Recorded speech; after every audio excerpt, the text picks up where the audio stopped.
রাজধানীর গুলিস্তান থেকে নবাবপুর রুটে চলাচলকারী যাত্রীদের কাছে একটি পরিচিত মুখ, একজন মুড়ি ভর্তা বিক্রেতা, যিনি প্রায় ৩০ বছর ধরে এই রুটে মুড়ি ভর্তা বিক্রি করছেন। ভর্তা ঝালমুড়ির নাম দিই আমি, মুড়ি ভর্তা, মুড়ি ভর্তা সাইটাই কোনোদিন এনে শুধু মুড়ি ভর্তা।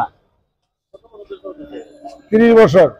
আমি তো সারাদিনে 11টার পর আই, 11টা থেকে সকালে 11টা থেকে রাত 8টা পর্যন্ত, রাত 8টা পর্যন্ত।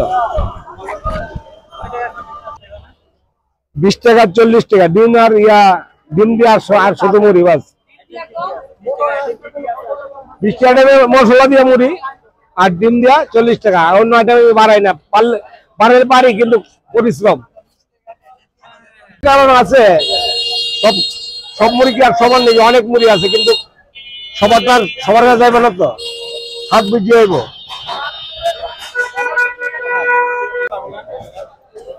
এটা নবাবপুর,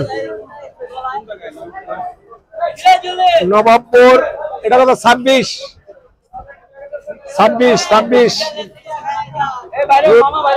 রুট রং 26 মার্কেটের সিরিয়াল নাম্বারে কি নবাবপুর।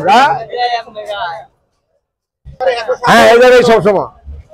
তার তৈরি মুড়ি ভর্তায় রয়েছে এক অনন্য স্বাদ, যা একবার খেলেই বারবার খেতে মন চায়। সকালে হোক কিংবা সন্ধ্যায় প্রায় সব সময়ই তার চারপাশে থাকে উপচে পড়া ভিড়। নবাবপুর রুটের নিয়মিত যাত্রীদের কাছে তিনি শুধু একজন মুড়ি ভর্তা বিক্রেতা নন, বরং একটি স্মৃতি, একটি অভ্যাস হয়ে উঠেছেন। তার মুড়ি ভর্তা যেন রাজধানীর ব্যস্ত জীবনে একটুখানি স্বাদের আনন্দ। আরও এরকম ভিডিও দেখতে চাইলে আমাদেরকে লাইক এবং সাবস্ক্রাইব করে পাশে থাকবেন। ভিডিওটি দেখার জন্য ধন্যবাদ।